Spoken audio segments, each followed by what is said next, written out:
बच्चा डरा हुआ भी न था, क्योंकि उस बच्चे को यह खबर कहाँ थी कि जिस जंगल में वह है वहाँ कितने सारे खतरे हैं। थोड़ी ही दूर एक पीपल के सूखे पेड़ पर बैठी चील की नजर उस बच्चे पर जाती है।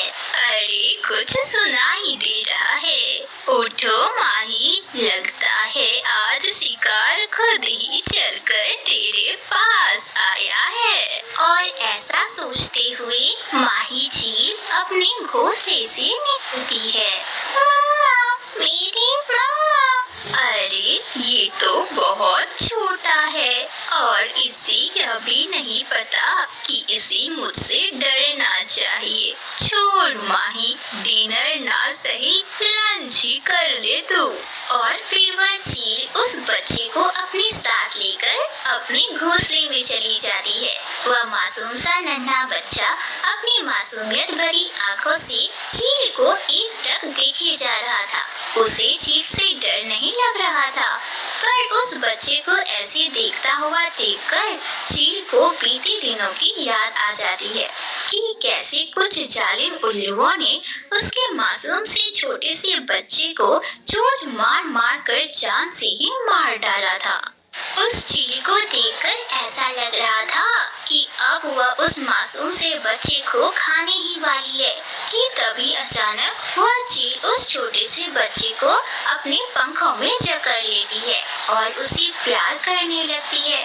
प्यार करते हुए चील की आंखों में आंसू आ जाते हैं। मैं इतनी भी जालिम नहीं हूँ कि इस छोटे से बच्चे को खा जाऊं। तुम मेरे बच्चे हो आज से, देखना मैं तुम्हें पाल पोस कर बड़ा करूंगी और एक माँ का प्यार दूंगी तुम्हें। इस तरह कुछ दिन बीत जाते हैं और वह चील उस छोटे से बच्चे को तरह तरह के फल लाकर खाने को देती, दाना लाकर खाने को देती और पानी भी पिलाया करती। उस बच्चे को तो यह लगने लगा था कि वह चील ही उसकी माँ है। एक दिन की बात है, कबूतर किसी काम से उसी रास्ते से उड़ा जा रहा था कि अचानक से उसकी नजर उस चील के पास बैठे बच्चे पर पड़ी। अरे लगता है आज ये जालिम चील चिड़िया के बच्चे को उठा लाई है, यह इसे मार देगी। मैं अभी जाता हूँ और अपने दोस्तों को बताता हूँ। और फिर कबूतर वहाँ से चला जाता है। आज मैंने देखा कि वह जालिम चील फिर से किसी बच्चे को उठा लाई है, हमें उस बच्चे को बचाना होगा। पर कबूतर भैया, हमारे बच्चे तो हमारे पास हैं, फिर वह चील भला किसके बच्चे को उठा लाई है?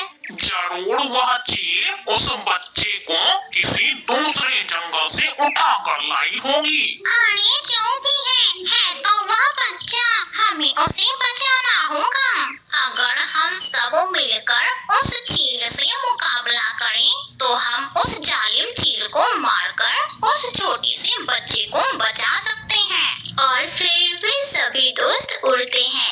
आज वे सभी बहुत गुस्से में थे और उन्होंने एक एक लाठी भी पकड़ रखी थी। कालू कौवा आगे आगे उड़ रहा था और सभी पक्षी उसके पीछे पीछे जा रहे थे। चील भी अपने घोंसले में बैठी उन सभी पक्षियों को अपनी ओर आता हुआ दूर से ही देख लेती है। अरे ये सभी पक्षी इतने गुस्से में डंडे उठाए भला कहाँ जा रहे हैं? कहीं ये सभी मिलकर मुझे मारने तो नहीं आ रहे? और फिर चील अपने घोंसले से उड़कर पास में ही एक गुफा में जाकर बैठ जाती है। भाग गई, वो भाग गई है।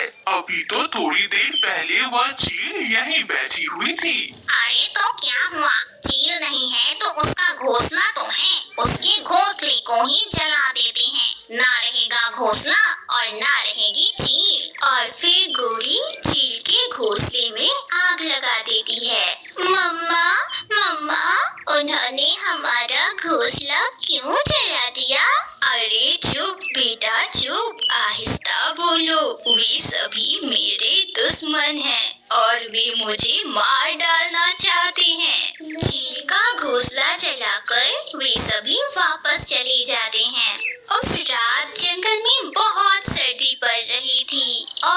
इतनी कराती ठंड में भी चील ने अपनी जान की परवाह किए बिना अपने बच्चे की परवाह की और उसे पंखों में जकड़ी बैठी हुई थी।